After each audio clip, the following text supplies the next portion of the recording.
चुनाव के बीच सुबह 11 बजे देश के कई जिलों के डीएम से संवाद करेंगे प्रधानमंत्री मोदी। जिलों में चल रही विकास परियोजनाओं का लेंगे लेखा जोखा।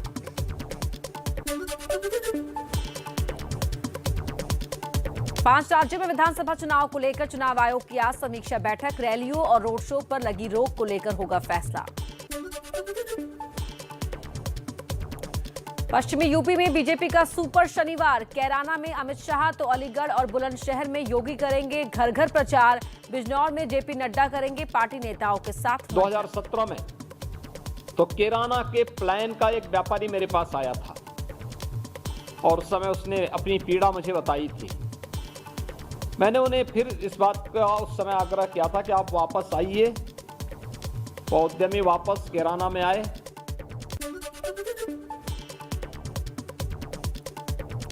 यूपी के सीएम योगी, डिप्टी सीएम केशव प्रसाद मौर्य, प्रदेश अध्यक्ष स्वतंत्र देव सिंह और अनुराग ठाकुर सुबह 9:30 बजे बीजेपी के चुनाव प्रचार रथों को दिखाएंगे हरी झंडी। समाजवादी पार्टी के अध्यक्ष अखिलेश यादव दोपहर 1 बजे लखनऊ में करेंगे प्रेस कॉन्फ्रेंस। क्या करेंगे, कोई नया चुनावी वादा?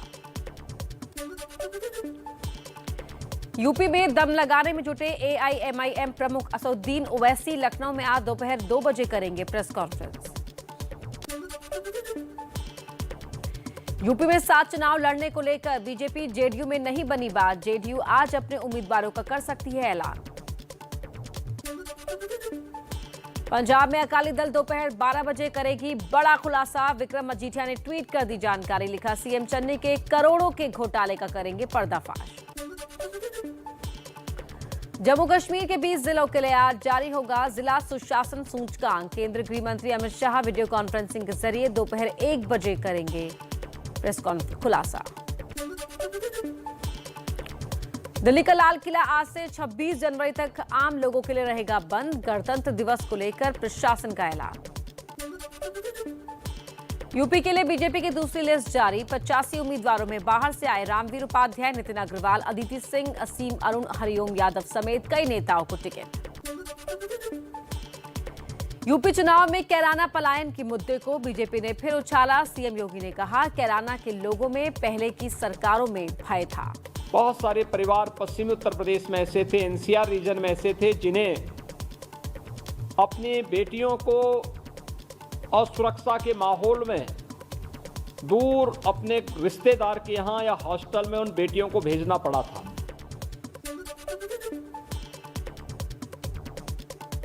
मिशन यूपी पर बीजेपी अध्यक्ष जेपी नड्डा आगरा में कार्यकर्ताओं को चुनावी मंत्र देने से पहले राजेश्वर महादेव मंदिर पर चर्चा।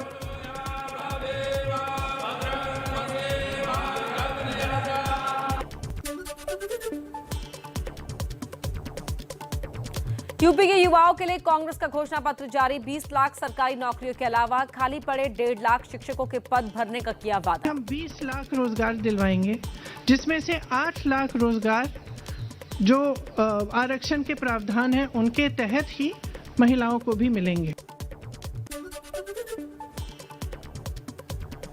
यूपी में प्रियंका के चुनाव लड़ने पर सस्पेंस बरकरार, लेकिन मुख्यमंत्री पद के उम्मीदवार के सवाल पर प्रियंका इशारों में बोली, क्या आपको कोई और चेहरा दिख रहा है?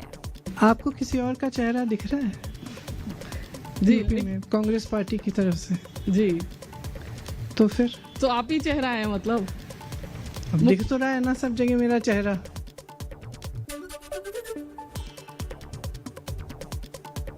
पंजाब के सीएम चरणजीत सिंह चन्नी बोले, प्रियंका गांधी शेरनी है। प्रियंका को सीएम के लिए आगे लाया गया तो कांग्रेस को कोई टक्कर नहीं दे पाएगा। प्रियंका गांधी तो शेरनी है, इसको आगे लेकर आना चाहिए। अगर ये यूपी में सीएम बनती हैं, इससे ज़्यादा बड़ी बात क्या होगी और यूपी का कायाकल्प हो जाएगी।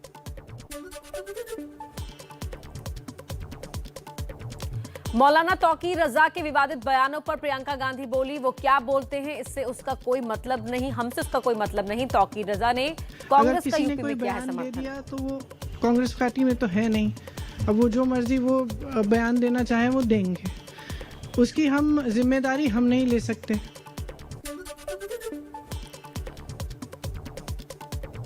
यूपी में सरधना सीट से बीजेपी विधायक संगीत सोम ने भरा पर्चा। बोले यूपी में एसपी और आरएलडी का गठबंधन नहीं बल्कि ठग बंधन है। अरे ठग बंधन है वो तो, अखिलेश यादव जी ने ठगा है, पूरे पश्चिम के लोगों को ठगा है।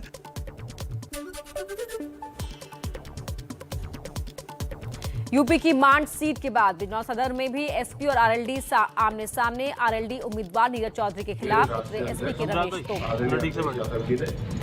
पार्टी का सिंबल लेकर बिजनौर ले जाए। दोनों ही कांग्रेस छोड़कर समाजवादी पार्टी में आए इमरान मसूद को अखिलेश यादव ने मनाया। बोले अखिलेश से कोई नाराजगी नहीं, टिकट हमें चाहिए नहीं। पहले खबर थी कि समाजवादी पार्टी भी छोड़ने वाले हैं मसूद। नहीं, मैं नाराज था ही नहीं। ये पता नहीं कहां से चर्चाएं शुरू हुई कि मैं नाराज हूं।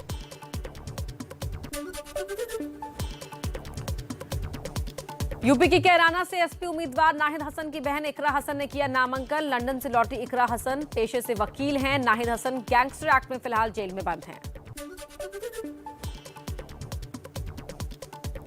बीजेपी में बहु बेटी सुरक्षित वाले मुद्दे पर स्वामी प्रसाद मौर्य की बेटी संघमित्रा बोली, सुरक्षा पार्टी से नहीं विचारधारा से आती है। संघमित्रा बीजेपी में हैं और उनके पिता बीजेपी छोड़कर एसपी में शामिल हो गए। सुरक्षा पार्टी नहीं, हमारी और आपकी सोच पर निर्भर करता है।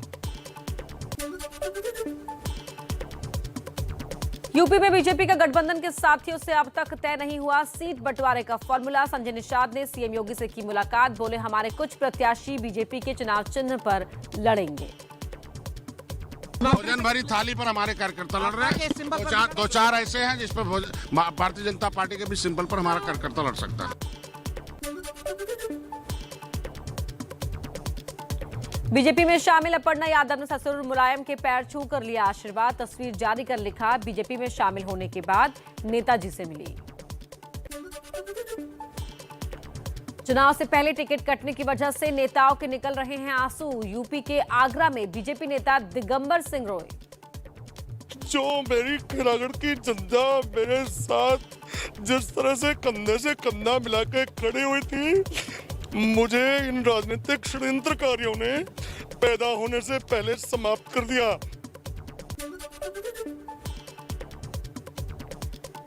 यूपी के बाहुबली पूर्व विधायक गुड्डू पंडित ने फिर छोड़ी समाजवादी पार्टी। टिकट ना मिलने से नाराज, अब बुलंदशहर की डिबाई सीट पर शिवसेना से लड़ेंगे चुनाव।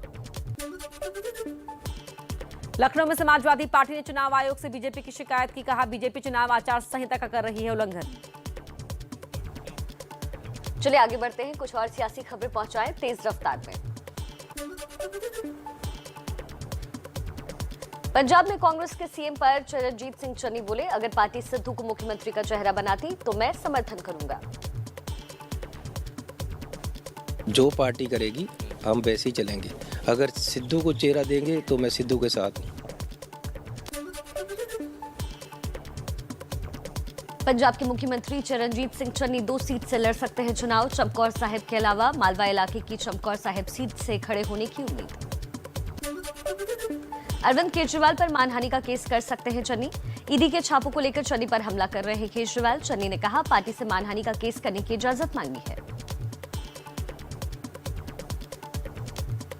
इन्होंने पहला कई बार लाइन पार करी है और कई बार ये माफी मांग के भज चुके हैं।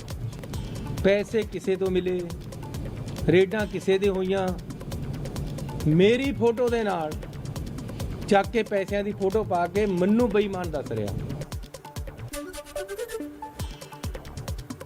बीजेपी ने पंजाब के लिए 34 उम्मीदवारों की लिस्ट जारी की। किसान परिवार के 12 लोगों को दिया गया है टिकट। पंजाब में बीजेपी ने एक और उम्मीदवार की घोषणा की। अश्विनी शर्मा को पठानकोट से दिया टिकट। पंजाब में आपने बची हुई 4 सीटों पर भी उम्मीदवारों का ऐलान किया। पंजाब में आपके सभी 117 सीटों पर प्रत्याशी घोषित किए गए। बीजेपी से निष्कासित हरक सिंह रावत बहू के साथ कांग्रेस में शामिल। हरीश रावत से भी हुई मुलाकात। पहले हरीश रावत ने कहा था हरक को पश्चाताप करना होगा। फिर से कांग्रेस परिवार का एक हिस्सा बनाऊं, एक कार्यकर्ता बनाऊं और मैं विधिवत रूप से और मैं सोचता हूं मेरा प्रायश्चित तो उस दिन पूरा होगा जिस दिन 10 मार्च को काउंटिंग होगी और उत्तराखंड में पूर्ण बहुमत की सरकार बनेगी। उत्तराखंड में बीजेपी का डोर टू डोर प्रचार शुरू। सीएम पुष्कर सिंह धामी अल्मोड़ा पहुंचे, घर घर जाकर लोगों से मिले। दिवंगत नेता मनोहर पर्रिकर के बेटे उत्पल का गोवा की पणजी सीट से निर्दलीय चुनाव लड़ने का ऐलान। बीजेपी से टिकट नहीं मिलने से नाराज हैं Utpal. I like to announce that I will be contesting as an independent candidate from Panji constituency.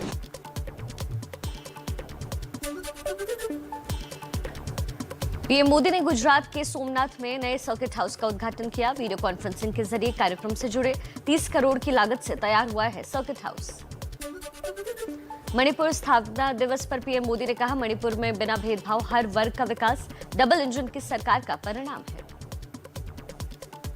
हर मणिपुर वासी कहता है कि डबल इंजन की सरकार का कमाल है। मणिपुर की कनेक्टिविटी पर तेजी से काम हो रहा है। इंडिया गेट पर अमर जवान ज्योति अब वॉर मेमोरियल में प्रज्वलित हुई। 50 साल से जल रही ज्योति की जगह बदली, मशाल से वॉर मेमोरियल की ज्योति में मिलाया गया।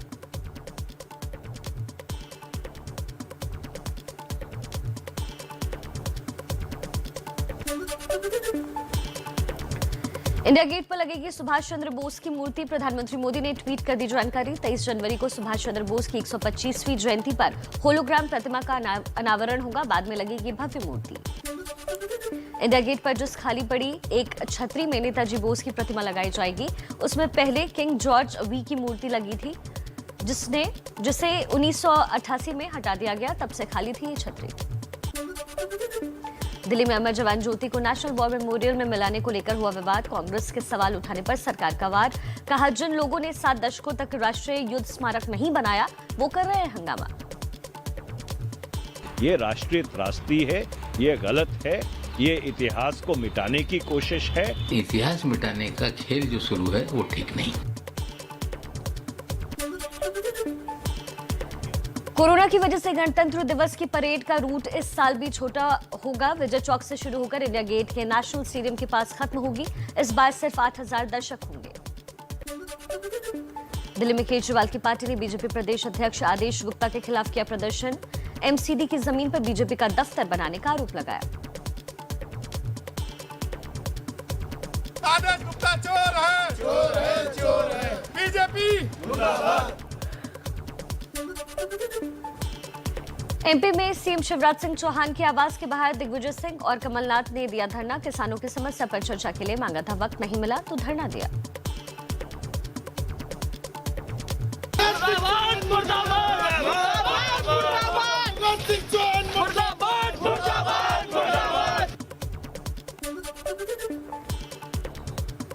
देश में रोजाना 3 लाख के पार कोरोना के मरीज। एक दिन में 3,47,000 मामले सामने आए। एक्टिव मरीजों की संख्या 20 लाख के पार पहुंची। कि वैक्सीनेशन दिल्ली और मुंबई में कोरोना की रफ्तार घटी। दिल्ली में 24 घंटे में 10,756 तो मुंबई में 5,000 नए केसेस। दिल्ली में वीकेंड कर्फ्यू अभी जारी रहेगा। बाजार भी ऑड इवन नियम के साथ ही खुलेंगे। एलजी ने केजरीवाल सरकार के प्रस्ताव को ठुकराया। सिर्फ निजी दफ्तर 50% क्षमता के साथ खुल सकेंगे। दिल्ली में कोरोना को लेकर स्वास्थ्य मंत्री सत्येंद्र जैन का बयान। कहा, दिल्ली में गुजर गई है कोरोना की पीक। तो दिल्ली के अंदर पीक जा चुका है और केसेस कम हो रहे हैं। भारत के खिलाफ लगातार दूसरे वनडे मैच में दक्षिण अफ्रीका की जीत। भारत को 7 विकेट से हराया। वनडे सीरीज पर दक्षिण अफ्रीका ने जमाया कब्जा। दक्षिण अफ्रीका की जीत के हीरो रहे सलामी बल्लेबाज क्विंटन डिकॉक और जानेमन मलान। टीम इंडिया के ऋषभ पंत ने सबसे ज्यादा 85 और कप्तान केएल राहुल ने 55 रन बनाए। शार्दुल ठाकुर ने नाबाद 40 रन बनाए। भारतीय ऑलराउंडर अक्षर पटेल ने 28वें जन्मदिन पर गर्लफ्रेंड मेहा से सगाई की। अक्षर ने गर्लफ्रेंड को फिल्मी अंदाज में प्रपोज किया। क्रिकेटर हरभजन सिंह कोरोना संक्रमित हुए। भज्जी ने ट्विटर पर दी जानकारी। संपर्क में आने वाले लोगों से कोरोना टेस्ट कराने की अपील की। पीवी सिंधु ने Syed Modi international super 500 tournament में सेमीफाइनल में जगह बनाई। क्वार्टर फाइनल्स मुकाबले में सिंधु ने थाईलैंड की सुपिंद्रा कठेथुंग को रोमांचक मुकाबले में हराया। प्रो कबड्डी लीग में यूपी योद्धा ने बंगाल वॉरियर्स को 40-36 से हराया। जीत के साथ अंक तालिका में चौथे स्थान पर पहुंची टीम। यूपी योद्धा का प्रिंसिपल स्पॉन्सर है एबीपी न्यूज। दूसरे मैच में हरियाणा स्टीलर्स ने दबंग दिल्ली को 36-33 से मात दी।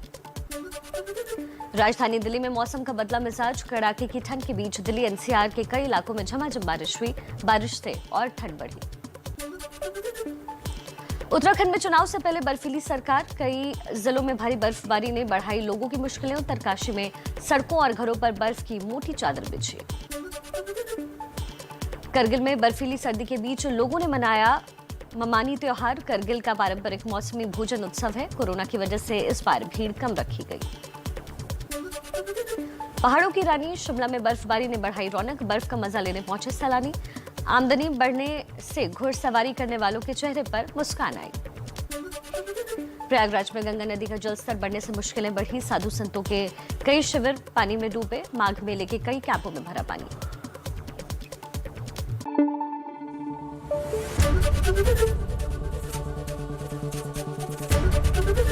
एबीपी न्यूज आपको रखे आगे।